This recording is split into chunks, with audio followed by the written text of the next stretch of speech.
네, 우리 좌우 옆에 있는 분들하고 한번 좀 마스크를 쓰고 있지만 우리 눈빛으로 인사하면 좋겠습니다. 또 우리 온라인으로 예배를 드리고 계시는 우리 성도님들을 환영하고 축복합니다. 내가 어떤 일을 하든지 하나님의 뜻이 있고 또 하나님이 함께하며 하나님의 일을 이루고 있다는 말은 우리에게 당연하지만 그러나 때때로 이런 말들이 우리에게 굉장히 막연하게 들릴 때가 있습니다.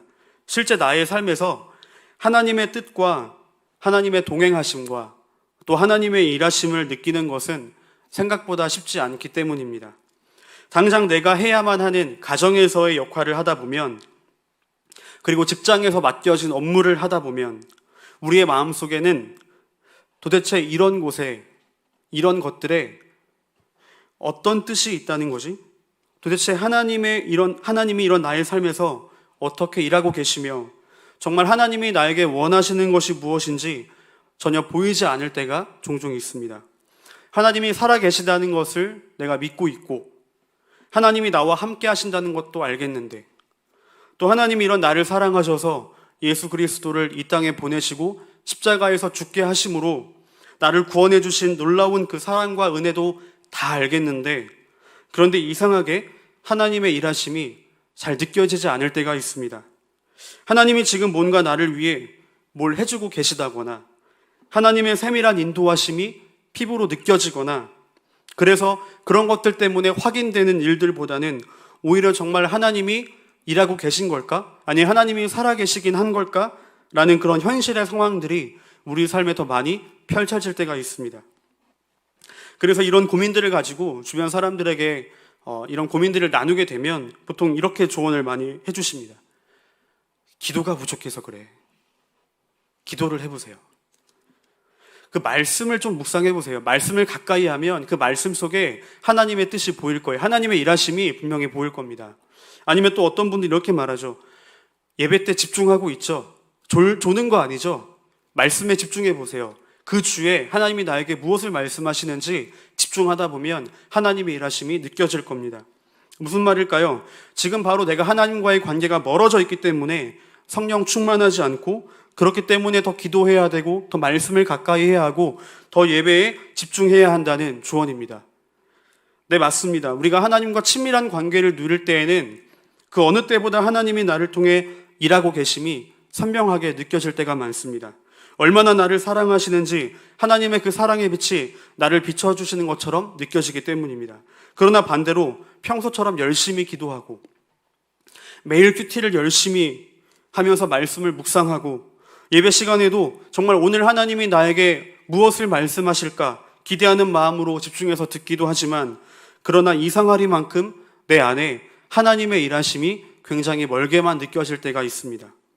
나는 평소의 신앙생활과 전혀 다를 바가 없는데 그렇다고 지금 내 마음이 하나님이 아닌 다른 곳을 향해 있는 것도 아닌데 그 어느 때보다도 하나님이 부어주실 그 은혜에 목말라 하고 있고 갈급해하고 있는데 그런데 이상하게도 하나님의 일하심이 느껴지지 않는다는 것이죠. 하나님의 살아계심이 잘 보이지 않는다는 겁니다. 머리로는 다 믿어지는데 뭔가 이런 신앙생활에 점점 회의감이 밀려옵니다. 내가 정말 잘하고 있는 걸까? 이렇게 그냥 살아도 괜찮은 걸까? 하나님이 부재하신 것처럼 느껴지지만 그냥 기분 탓이라 생각하며 아무렇지 않은 척, 괜찮은 척 하면 정말 괜찮아지는 것일까? 이렇게 생각하며 살아가는 경우가 저에게만 있는 걸까요? 아마 한 번쯤은 다 경험해 보셨을 겁니다. 도대체 왜 그럴까요? 정말 우리의 기도가 부족해서 그런 걸까요? 우리가 말씀을 가까이 하지 않기 때문에 그런 걸까요? 우리가 예배 시간에 집중하지 못하기 때문에 그래서 하나님의 일하심이 멀게만 느껴지는 것일까요? 정말 하나님과의 관계가 멀어졌기 때문인 걸까요?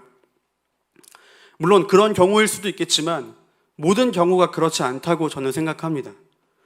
조금 전에 말씀을 드렸던 것처럼 열심히 기도하고 열심히 말씀을 묵상하고 예배를 사모하고 그래서 예배 시간마다 부어지는 은혜가 있지만 정말 나는 하나님과의 관계가 멀어지지 않다고 느끼고 있지만 그러나 이상하게도 그럴수록 더욱더 하나님과의 관계가 멀어져서가 아니라 하나님과의 관계가 친밀해져 있는데도 불구하고 여전히 내 안에 하나님의 일하심이 느껴지지 않을 때 오히려 더 이상한 마음을 느낄 때가 많이 있기 때문입니다. 저는 이런 문제를 가지고 한참을 고민하던 중에 오늘 이 요한일서 3장의 말씀을 통해 어느 정도 깨달음을 얻을 수 있었습니다. 특별히 저는 오늘 13절부터 24절의 말씀들 중에 17절을 주목해서 보고 싶은데요. 사도 요한은 요한 1서를 통해서 초대교회 독자들에게 강조하고 싶었던 것이 있었습니다. 바로 자신이 현재 하나님 안에 거하고 있다는 것을 어떻게 확신할 수 있는가? 내가 지금 현재 하나님 안에 거하고 있다는 것을 어떻게 확신할 수 있는가의 문제에 답을 주고 싶었습니다. 자신이 현재 하나님 안에 거하고 있다는 확신은 지금 내가 살아가고 있는 삶의 자리에서 하나님의 일하심을 어떻게 느낄 수 있는가라는 오늘 설교의 주제와 동일한 맥락입니다. 사도 요한은 지금 현재 나의 삶이 하나님 안에 거하고 있다는 확신을 갖기 위한 방법으로 두 가지를 이야기하는데요. 하나는 의로움이고 또 다른 하나는 사랑입니다. 쉽게 말해서 누군가 하나님을 믿는다고 하고 하나님을 안다고 말하면서 정작 하나님의 계명을 지키지 않는다면 결국 진리가 그 속에 있지 않는 것이기 때문에 하나님 안에 거한다고 볼 수가 없다는 겁니다. 이게 오늘 본문 앞절까지 12절까지의 내용입니다. 그리고 13절부터는 하나님을 사랑한다고 말하면서 형제를 사랑하지 않는다면 하나님의 사랑이 그 안에 거하지 않는다는 걸 강조하면서 예수 그리스도가 우리를 위하여 목숨을 버리기까지 사랑하신 것처럼 우리 또한 우리의 형제와 이웃들에게 그렇게 사랑해야 한다는 것을 말하고 있습니다. 무슨 말인가요? 다시 말해서 하나님의 사랑을 느끼고 하나님의 일하심을 경험하고 싶다면 예수님처럼 이웃과 형제와 관계를 맺고 그들에게 관심을 가지고 그들을 사랑하라는 말입니다. 그래서 저는 이 말씀을 이번 일주일 동안 계속해서 묵상해 봤습니다. 하나님의 일하심을 경험하지 못하는 것은 결국 말씀에 순종하지 않거나 사랑하지 않아서인데, 요한 1서의 주제에 따르면 의롭지 않거나 사랑하지 않아서인데, 특별히 내가 하나님의 말씀에 순종하지 못한 것들이 딱 떠오르지 않을 때, 서두에 언급했던 것처럼 기도하는 일과 말씀을 묵상하는 것, 예배를 사모하는 것, 그 어느 것 하나 상실하지 못한 게 없는 것처럼 느껴짐에도 여전히 내 안에 하나님의 일하심이 멀게만 느껴지는 이유에 대해서 어쩌면 많은 경우에 바로 우리 안에 사랑과 관심이 없어서는 아닐까라고 생각을 해봤습니다. 만약 그렇다면, 정말 그렇다면 우리는 왜 사랑과 관심이 없는 걸까요? 저는 이 질문에 대한 답이 바로 우리가 하나님의 일하심을 느끼지 못하는 이유라고 생각이 됩니다. 하나님의 일하심을 느끼지 못하는 가장 큰 이유는 바로 두 가지가 있는데요. 첫째는 내 일을 하찮게 여기기 때문입니다. 나의 일을 굉장히 작게 여기기 때문이라는 것입니다. 도대체 내가 하고 있는 이 일이 하나님의 나라의 일과 무슨 관련이 있는지 모르겠다는 생각인 거죠. 나도 비전이 있었고, 나도 한때는 하나님을 향한 거룩한 소망이 있었고, 내 인생이 하나님의 나라를 위해 어떻게 쓰일지 기대하는 마음도 있었지만, 시간이 지나고 나이가 들어감에 따라 내가 생각했던 것과 다르게 특별하지 않고 누구나 누릴 수 있는, 누구나 누리고 있는 아주 일상적인 삶을 살아갈 때 우리 안에 찾아오는 마음은 나는 왜 이러고 있을까? 도대체 나는 지금 뭘 하고 있는 걸까? 라는 생각이 밀려오게 된다는 겁니다. 집에서 밥을 하다가, 빨래를 하다가, 청소를 하다가, 또는 육아를 감당하면서 나도 한때는 꿈이 있었는데, 나도 하나님의 나라와 열방을 향한 거대한 소명이 있었는데 도대체 무엇 때문에 내 인생이 이렇게 달라지게 되었을까 싶은 그 생각과 함께 지금 내가 하고 있는 이 집안일들 또는 육아는 도대체 하나님 나라와 무슨 상관이 있고, 아니 이럴 거면 내가 젊었을 때 그 20대 청년의 때에 도대체 하나님이 나에게 보여주시고 나로 하여금 품게 하신 그 비전은 무엇일까? 라는 좌절감이 깊숙하게 밀려오게 된다는 겁니다. 이런 좌절감은 비단 집안일뿐만 아니라 직장에서 일을 할 때도 마찬가지입니다. 성경 말씀은 분명히 먹든지 마시든지 무엇을 하든지 다 하나님의 영광을 위하여 하라고 했고, 나 역시도 그 말씀대로 살기 위해서 늘 하나님의 영광을 구하며 하나님께 영광을 돌리는 삶을 꿈꿨는데, 직장에서 지금 내가 하고 있는 일이 도대체 하나님의 영광과 무슨 관련이 있는지, 하나님의 나라와 무슨 상관이 있는지 모르겠을 때 직장을 옮겨야 하나?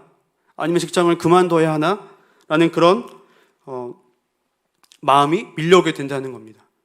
그런 하나님의 영광을 위한 직장이 아니라, 그런 일들이 아니라 단지 생계를 유지하기 위해 돈을 버는 수단에 불과하다는 것을 깨달았을 때 알 수 없는 불쾌감이 밀려오게 된다는 것이죠. 나는 전혀 그럴 마음이 없었는데 직장에 다니다 보니까 어느새 세상의 방식과 세상의 흐름과 세상의 가치에 내가 어쩔 수 없이 물들어가는 내 자신을 보면서 나는 왜 이러고 있을까? 도대체 나는 지금 뭘 하고 있는 걸까? 라는 깊은 절망과 좌절이 지배하게 된다는 겁니다. 내가 하고 있는 그 일과 그 일들이 어떤 종교성과 연관을 맺지 못할 때, 특별히 신앙과 긴밀한 연관성을 찾지 못할 때, 그것이 집안일이든 직장일이든 사업이든 그 모든 것들이 결국에는 하나님의 나라와 깊은 관련이 없어 보이는 하찮은 일들로 여겨지는데, 문제는 그 일들의 무게감이 결코 가볍지 않다는 겁니다. 누군가는 해야 하고 또 살아가기 위해서 우리 가정을 위해서 반드시 해야만 하는 일들입니다. 누군가는 집안일을 해야 하고 누군가는 경제활동을 해야 합니다. 또 누군가는 집안일과 경제활동을 동시에 해야 합니다. 그러나 그런 것들이 신앙과 아무런 연관을 맺지 못한 채 정신없이 집안일과 경제활동에 전념하다 보면 어느 날 문득 내 안에 찾아오는 한 가지 질문은 도대체 나는 지금 뭘 하고 있는 걸까? 라는 회의감이 든다는 것이죠. 그러나 사도 바울은 이런 질문에 대해 고린도전서 7장에서 다음과 같이 권면하고 있습니다. 21절인데요. 우리 같이 한번 읽어봤으면 좋겠습니다. 종으로 있을 때 부르심을 받았으니까 걱정하지 마십시오. 사도 바울은 종으로 있을 때 부르심을 받았습니까? 걱정하지 마십시오라고 이야기합니다. 당신이 종으로 있을 때 그 종의 자리에서 하나님의 부르심을 받았습니까? 그런데 여전히 종의 자리에 있습니까? 걱정하지 마십시오 라고 이야기합니다. 또 24절을 볼까요? 같이 읽겠습니다. 형제 여러분, 여러분은 부르심을 받은 그대로 하나님과 함께 살아가십시오. 형제 여러분, 여러분이 종의 자리에 있다 할지라도 부르심을 받은 그대로 하나님과 함께 살아가십시오. 당신의 수준은 그냥 딱 종의 자리이기 때문에 거기에 만족하고 살아가십시오라는 뜻이 아닙니다. 그 종의 자리에서도 하나님이 함께 하시고 그 종의 자리에서 아무것도 하나님과 관련이 없는 일들을 하는 것처럼 보일지라도 하나님은 여러분과 함께 하시고 여러분을 그 자리에서 부르셨습니다라고 이야기하고 있는 거죠. 당시 시대적 상황에서 종이라는 것은 인간으로서 누려야 할 당연한 존엄한 자유를 모두 빼앗긴 상태를 의미합니다. 자기 결정권 없이 그저 주인이 시키면 시키는 대로 해야만 하는 그런 가장 밑바닥의 삶이었습니다. 그런 종의 신분으로 무슨 하나님의 나라를 꿈꾸며 자신이 하고 있는 그 종의 일들이 신앙적 가치와 부합하는 일들은 결단코 없었습니다. 새벽 일찍 일어나서 주인이 씻을 수 있도록 따뜻한 물을 받아놓는 그 일이 도대체 하나님의 나라와 무슨 관련이 있었을까요? 아니 차라리 교회를 청소하는 일이라면 몰라도 주인이 자고 일어난 자리를 정돈하고 주인의 방을 청소하는 그 일이 하나님 나라와 어떤 관련이 있는 것이었을까요? 그런데 성경은 우리에게 이렇게 말합니다. 여러분은 부르심을 받은 그대로 하나님과 함께 살아가십시오. 그래서 우리는 이런 질문을 던지는 겁니다. 하나님, 어떻게 이런 일상적인 일에 저의 부르심이 도대체 어디에 있는 걸까요? 성경에서 말하는 부르심, 곧 소명은 어떤 특별한 일에 내가 특별하게 부름을 받았다는 것을 의미하지 않습니다. 성경이 말하는 부르심은 종교적인 일을 말하는 게 아니라는 겁니다.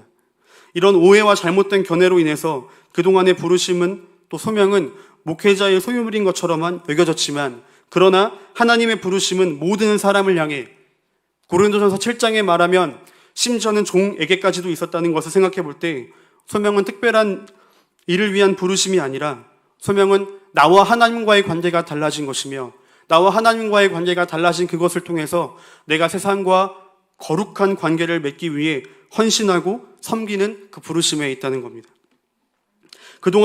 우리가 그동안 하나님의 일하심을 왜 느끼지 못했을까요? 왜 나의 자리에서, 일상의 자리에서 도대체 나는 지금 뭘 하고 있는 걸까? 나는 왜 이러고 살고 있을까? 라는 그 질문이 우리 안에 왜 들었던 것일까요? 바로 지금 내가 있는 그 자리의 소중함을 깨닫지 못했기 때문입니다. 지금 내가 속한 곳의 중요함을 몰랐기 때문입니다. 나조차도 하찮게 여기면서 도대체 내 안에 나는 여기서 무엇을 하고 있냐는 그 절망감에 사로잡혀 있었기 때문입니다. 자꾸 내가 있을 곳은 여기가 아니라는 생각 때문에 우리는 하나님이 일하시는 그 일하심을 경험할 수가 없었던 것이죠. 농업을 하는, 농사를 짓는 농부의 부르심은 무엇일까요?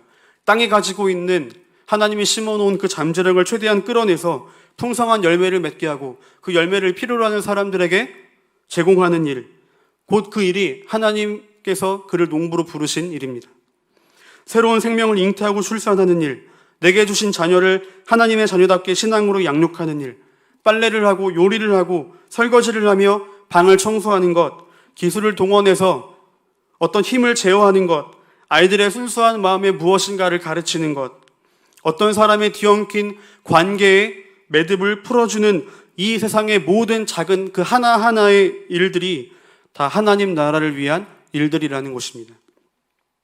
혼돈을 정리해서 질서를 잡고 새로운 사물을 만들어내고 창조 패턴을 활용하며 공동체를 조직하는 그 모든 일들이 하나님의 사역과 긴밀하게 연결된다는 것입니다.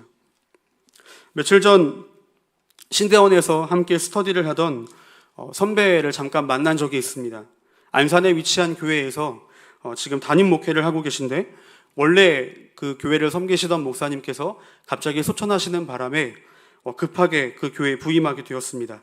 그런데 그 교회가 형편이 좋지 않아서 이 목사님에게 사례비를 줄 수가 없는 그런 어려운 형편 때문에 평일에는 타일을 이렇게 붙이는 타일공으로 작업 현장에 나가서 일하고 있었습니다. 만났던 그날도 작업 현장에서 타일을 붙이고 퇴근하고 집으로 돌아온 길이었는데요. 그때 여러 이야기들을 나누었지만 저는 그 선배 목사님의 스쳐가는 그 고백 중에 한 문장이 굉장히 저의 마음을 사로잡았습니다. 함께 저녁을 먹는데 밥을 4공기나 먹는 거예요. 그런데도 살이 찌지 않아서 저는 그게 너무 신기하기도 하고 부러운 마음에 야, 그렇게 먹는데 살이 안 찌다니 참 부러워요. 그랬더니 그 목사님이 이렇게 말했습니다. 야, 내가 얼마나 힘들면 밥을 이렇게 먹는데 살이 안 찌겠니? 그러면서 육체적으로 굉장히 힘들다는 하소연을 했습니다. 육체적으로 굉장히 힘들지만 그 일들을 통해서 성도들이 얼마나 처절하고 치열하게 일상을 살아가는지 내가 직접 그 작업 현장에 나가서 일을 해보니까 내가 그 성도들의 어려움, 그 치열하게 살아가는 일상의 삶에 대해서 조금은 깨닫게 되더라는 것이죠. 그리고 내가 일하고 있는 그 타일을 작업을 하는 그 일이 너무 힘들고 고되고 어려운데 이게 단지 우리 가정의 생계를 위해서 내가 경제 활동을 하는 수단에 불과하다고 생각을 했다면 나는 버티지 못했을 거라고 말하면서 이렇게 이야기를 했습니다. 이 작업 현장이 하나님의 나라를 위한 일이라고 생각하지 않으면 나는 견디지 못했을 거야. 이 한 문장이 저의 마음을 사로잡았습니다. 타일을 붙이는 아파트, 새로 짓는 아파트, 분양받는 아파트에 화장실에 타일을 붙이는 그 작업이 어떻게 하나님의 나라를 이루는 일이 될 수 있었을까요? 그런데 그 목사님은 그 일을 하나님의 나라를 이루어가는 일이라고 생각하며 그 힘든 시간들을 버티고 있었던 겁니다. 그러면서 그렇게 말했습니다. 거기서 만나는 하나님을 전혀 모르는 그 인부들, 그들과의 관계, 내가 그리스도인인 걸 그들이 알기 때문에 더 열심히 할 수밖에 없었고 그들에게 목사라고는 나밖에 없어서 주님의 마음으로 대할 수밖에 없다는 그 말들이 저를 참 부끄럽게 만들었습니다. 그래서 종교개혁가 루터는 이렇게 이야기합니다. 우리 화면을 한번 보여주시겠어요? 비록 세속적으로 보일지라도 그들의 일은 하나님을 향한 예배이며 주님을 기쁘시게 하는 순종입니다. 비록 세속적인 일들이라 할지라도 그들의 일은 하나님을 향한 예배이며 주님을 기쁘시게 하는 순종입니다. 우리가 하고 있는, 때로는 내가 하찮게 여기고 있는 그 일, 빨래를 하고 청소를 하고 설거지를 하며 집안일을 하고 육아를 하고 또 직장에서 이게 정말 하나님의 나라를 위한 일일까 생각하며 그렇게 내가 여기고 있는 그 작은 하찮은 일들이 사실 따지고 보면 하나님을 향한 예배이며 주님을 기쁘시게 하는 순종이라는 것이죠. 복음의 진리는 우리가 하는 일을 바꾸도록 요구하는 것이 아니라 우리가 하고 있는 일의 가치를 새롭게 조명하게 합니다. 복음은 우리가 지금 속한 자리를 떠나라고 하기보다는 우리가 속한 그 자리를 새롭게 바라보도록 우리의 시각과 우리의 영안을 열어줍니다. 그렇게 내가 하찮게 여겼던 나의 일상적인 삶을 복음으로 새롭게 바라보며 그 속에서 일하고 계신 하나님의 일하심을 경험하게 되리라 믿습니다. 하나님의 일하심을 느끼지 못하는 또 한 가지가 있다면 그것은 바로 매 순간 마주치는 우리 주변의 사람들을 우리가 너무나 쉽게 관과하기 때문이라는 것입니다. 오늘날처럼 개인의 삶을 중요시하고 인간관계 맺기를 귀찮아하고 또는 한두 명의 깊은 관계 외에는 다른 관계는 굳이 불필요하다고 여기는 지금 세대에선 더욱 하나님의 뜻을 발견하기도 하나님의 일하심을 느끼기도 어려운 것이 사실입니다. 왜 그럴까요? 하나님의 관심은, 하나님의 중요한 뜻은 언제나 사람에게 있기 때문입니다. 예수님이 3년 동안 하셨던 그 사역들이 바로 그 예죠. 예수님이 하신 사역들은 전부 죄인들을 찾아가 그들과 함께 식사를 하시며 그들의 친구가 되어주셨고, 또 예수님이 하신 일들은 병든 자를 찾아가서 그들을 위로하시고 그들의 병을 낫도록 고쳐주셨습니다. 예수님이 전하신 하나님의 나라는 이론에만, 말에만 머물지 않았습니다. 예수님이 보여주시고 맛보게 하시고 설명해 주신 그 하나님의 나라는 언제나 관계에 있었고 예수님의 관심은 언제나 사람이었습니다. 그러니 당연히 하나님의 중요한 뜻과 관심 역시 항상 사람에게 있는 것이죠. 그래서 오늘 본문은 분명하게 이렇게 언급하고 있습니다. 누가 이 세상의 재물을 가지고 형제의 궁핍함을 보고도 도와줄 마음을 닫으면 하나님의 사랑이 어찌 그 속에 거하겠느냐. 형제의 궁핍함을 보고도 도와줄 마음을 닫으면 하나님의 사랑이 어찌 그 속에 거하겠느냐. 하나님의 일하심이 느껴지고 하나님의 사랑이 그 속에 거하는 것이 드러나고 흘러가는 길은 바로 우리의 이웃과 우리의 형제와 우리의 지체를 사랑하는 데 있다는 것입니다. 하나님이 나에게 더 관심을 가져주기를, 나를 더 위로해 주시기를, 나를 더 사랑해 주시기를 원한다면 우리는 당연히 하나님이 내 주변에 있는 다른 사람들에게도 그렇게 하시기를 원한다는 것을 우리는 인정해야만 합니다. 하나님이 우리를 그곳에 보내신 이유는 우리로 하여금 그들과 수없이 관계를 맺고 마주치는 사람들 때문이라는 것이죠. 나를 그곳에 있게 하시는 이유는 그곳에서 만나는 그들에게 나를 통해 하나님의 사랑이 흘러가기를 원하시기 때문입니다. 사역을 하다 보면 하나님의 일하심을 가장 많이 느낄 때가 하나 있습니다. 바로 영혼들을 만날 때인데요. 그들에게 관심을 갖고 하나님의 마음으로 그들을 바라볼 때 그때 그런 저의 마음속에 하나님의 일하심이 느껴집니다. 중등부 사역을 하고 있으면 이런 질문을 참 많이 받아요. 목사님, 요즘 중등부 애들 쉽지 않은데 힘들지 않으세요? 저는 힘든지 뻔히 알면서 왜 물어보시는지 모르겠습니다. 너무 힘드니까 제발 교사로 와주셨으면 좋겠습니다. 그런 질문을 받을 때마다 저는 이렇게 대답합니다. 힘들기도 하지만 중등부를 맡으면 좋은 게 하나가 있습니다. 바로 그 한 아이의 봄, 여름, 가을, 겨울을 다 볼 수가 있다는 겁니다. 어쩌면 특권이기도 하죠. 사춘기 절정의 중등부 아이들을 3년 동안 보게 되면 그 아이의 내면의 봄, 여름, 가을, 겨울, 그 아이의 신앙의 봄, 여름, 가을, 겨울을 다 보게 됩니다. 그리고 그 변하게 되는 과정들을 보면서 그 변하는 것 자체가 저에게 하나님의 일하심으로, 하나님의 터치하심으로 다가오게 되죠. 여러분, 중등부 사역이 진짜 힘든 건 예측이 불가능하다는 겁니다. 이 아이는 정말 사춘기를 제대로 겪을 것만 같은데 의외로 잘 넘어가요. 정말 신기하게 잘 넘어갑니다. 그런데 어떤 아이는 사춘기를 절대 겪지 않을 것 같은 그 아이가 사춘기를 그 학년 중에 제일 심하게 겪어요. 초등부 때 얼마나 열심히 했는가는 아무런 상관이 없습니다. 가봐야 알아요. 중2가 되어봐야 합니다. 중2병이 걸려봐야 합니다. 그때가 되어봐야 아는 거예요. 그래서 진짜 힘듭니다. 얘는 절대 안 그러겠지 싶은 그 아이가 가장 어렵게 하는 아이예요. 그래서 중2병 심하게 걸린 아이들을 맡으면 어떤 상황에서도 초연함을 잃지 말아야 합니다. 또 가끔은 납치도 해야 되고요. 상처받는 일들이 부지기수입니다.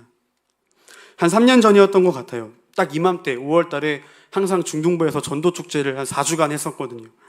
그때 한 20분짜리 드라마를 준비했습니다.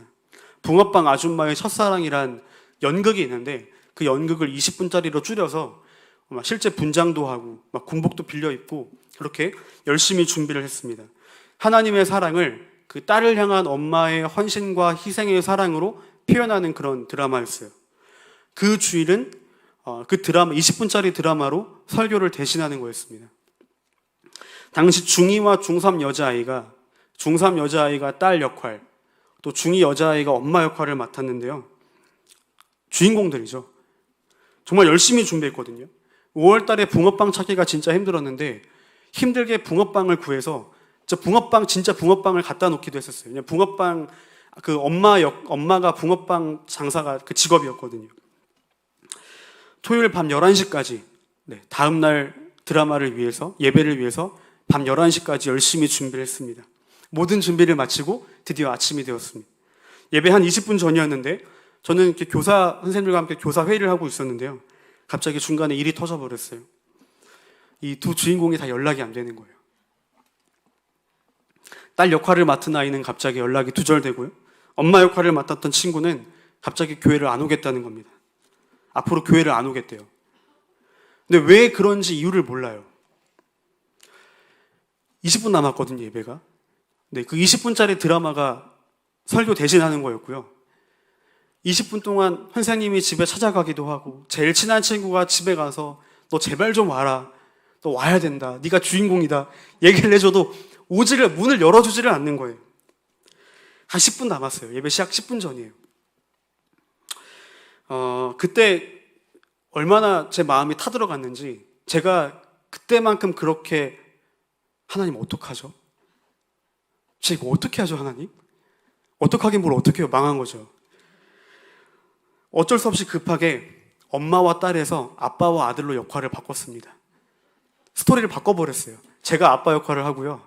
그때 이렇게 앞에서 의자 세팅을 막 이렇게 해주던 친구가 모든 그 드라마의 스토리를 다 알고 있었기 때문에 그 친구가 아들 역할을 맡기로 했어요. 한 번도 합을 맞춰볼 수 있는 시간이 없어서 한참 찬양을 하고 있는 그 시간에 그 친구랑 둘이 얘기를 했습니다. 일단 우리 그냥 그 느낌대로 가자. 애드립으로 가자. 연극은 시작되었고요. 연극의 그 클라이막스 때 원래 딸이 엄마에게 굉장히 상처가 되는 심한 말을 퍼부어서 엄마가 이렇게 뺨을 때리는 장면이 하나 있었어요. 저는 그때 딱 한 가지 생각밖에 없었습니다. 이 장면만이 이 연극을 살릴 수 있는 유일한 길이다.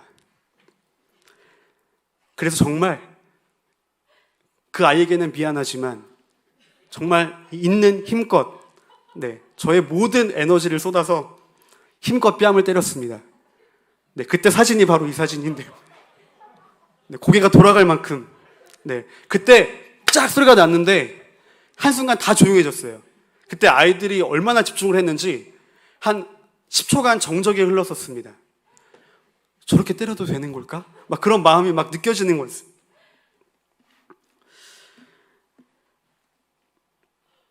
얼마나 찰지게 때렸는지 아시겠죠? 가장 중요한 주인공 역할을 맡았지만 행사 당일날 교회에 나타나지 않았던 그 친구는 지금 어떻게 지내고 있을까요? 여전히 누구보다 가장 열심히 주님을 섬기고 누구보다 주님을 뜨겁게 사랑하며 자신이 있는 곳에서 하나님을 같이 예배하기를 원하는 마음으로 학교에서 기독교 동아리까지 만들 정도로 멋지고 이쁘게 성장하고 있습니다. 중등부 사역을 하다 보면 뜨겁게 하나님을 사랑하다가도 아무런 이유 없이 갑자기 한순간 교회를 떠나겠다고 말하거나 하나님을 믿지 않겠다고 말하거나 예배드리기를 거부하기도 합니다. 그럴 때 얼마나 마음이 무너지는지 몰라요. 그게 너무 속상하고 그 아이가 그렇게 된 것이 꼭 저 때문에 제가 부족해서 그런 것처럼 느껴져서 하나님 앞에 나아가서 하염없이 울기만 했던 적이 한두 번이 아니었습니다. 하나님, 이 아이를 어떻게 해야 할까요? 교회 나오지 않겠다고 하는데 그렇게 열심히 하나님을 믿었는데 뜨겁게 눈물을 흘리며 하나님을 향해서 고백하고 기도했는데 그런데 하나님, 이 아이가 한순간 알 수 없는 이유로 도저히 이유를 모르겠는데 왜 그런지 모르겠는데 이 아이가 교회를 나오지 않는다고 합니다. 나오지 않겠다고 합니다. 하나님 믿지 않겠다고 합니다. 제가 이 아이에게 해줄 수 있는 것이 아무것도 없더라고요. 아무것도 할 수 없는 것, 그 사실이 너무나 더 저를 비참하게 만들고 그게 너무 힘들어서 정말 하나님 앞에서 눈물만 흘리며 울다가 나온 날들이 정말 많았습니다. 그런데 하나님은 정말 이상하게도 그 기도를 들어주신 건지 또 갑자기 어느 순간 아이들이 아무렇지 않게 다시 하나님께 돌아와요. 다시 예배 자리로 쉽게 나와요. 정말 언제 그랬냐는 듯이 아무렇지 않게 이전처럼 다시 마음을 회복하고 믿음을 회복하고 하나님께로 나옵니다. 저는 정말 아무것도 한 게 없거든요. 그럴 때마다 제 마음에 드는 생각은 딱 하나입니다. 하나님이 일하고 계시구나. 보이지 않는 하나님이 이 아이를 사랑하셔서 이 아이를 지켜주고 계시는구나. 하나님이 이 아이의 마음을 만져주셔서 다시금 이 아이가 하나님 품으로 돌아오도록 하나님은 지금도 그렇게 일하고 계셨구나. 하나님 어떻게 하면 좋죠? 하나님 제가 뭘 할 수 있죠? 아무것도 할 수 없는 것 같아서 비참해하며 울고 있는 그 순간조차도 하나님은 이 아이를 위해서 여전히 일하고 계셨구나 싶은 마음이 드는 겁니다. 저는 그 아이를 위해 아무것도 해준 게 없습니다. 단지 도와주고 싶은 마음만 가지고 하나님 앞에 하소연했을 뿐입니다. 그런데 그럴 때마다 정말 놀랍게도 하나님이 그 아이들의 마음을 돌이켜주시는 역사들이 이 사역을 하다 보면 얼마나 많이 체험되는지 모릅니다. 단지 나는 그 영혼에게 관심을 가졌을 뿐인데, 단지 그 아이를 향한 하나님의 마음을 구했을 뿐인데 그 마음 때문에 하나님이 일하고 계신다는 생각이 들었기 때문이죠. 저는 그래서 확신합니다. 하나님은 사람을 통해 일하시고 하나님의 나라는 사람을 통해 이루어져 간다는 것을. 그리고 저는 또 하나를 확신합니다. 내가 일상을 살아가며 만나고 관계를 맺고 있는 그 모든 사람들이 결국에는 하나님의 섭리 안에서 하나님이 우리를 그 사람들에게로 보내셨다는 것을 말입니다. 여러분 이 사실을 믿으시나요? 하나님이 여러분이 있는 그 자리로, 여러분이 그 자리에서 만나는 사람들에게로 보내셨다는 것을 여러분 정말 믿으십니까? 그렇다면 더 이상 우리의 일상의 자리는 초라한 곳이 아닙니다. 무가치한 곳도 아닙니다. 하나님이 나를 보내신 자리이며 하나님이 친히 일하시는 자리이며 하나님이 역사하시는 하나님의 나라입니다. 그리고 지금 내가 만나고 관계를 맺고 교제하고 있는 그들 역시 내가 품어야 할, 하나님의 마음을 가지고 품어야 할, 하나님의 마음을 가지고 관심을 갖고 사랑해야 할 대상들입니다. 여러분 하나님의 일하심을 느끼고 싶습니까? 하나님의 일하심을 경험하고 싶으신가요? 관점을 바꾸면 가능해집니다. 내가 지금 있는 그 자리를 바라보는 관점을 바꾸면 가능해집니다. 내가 만나는 사람들에게 관심을 가지고 그들을 돕고자 하며 하나님 아버지의 마음으로 품을 때 그 마음을 통해 하나님의 사랑이 나를 통해 흘러가는 역사를 경험하게 될 것입니다. 왜냐하면 지금도 하나님은 우리가 속한 곳에서 일하고 계시며 하나님의 뜻을 이루어 가기를 원하시기 때문입니다. 우리 그런 마음을 가지고 함께 이 시간 찬양하고 기도했으면 좋겠습니다.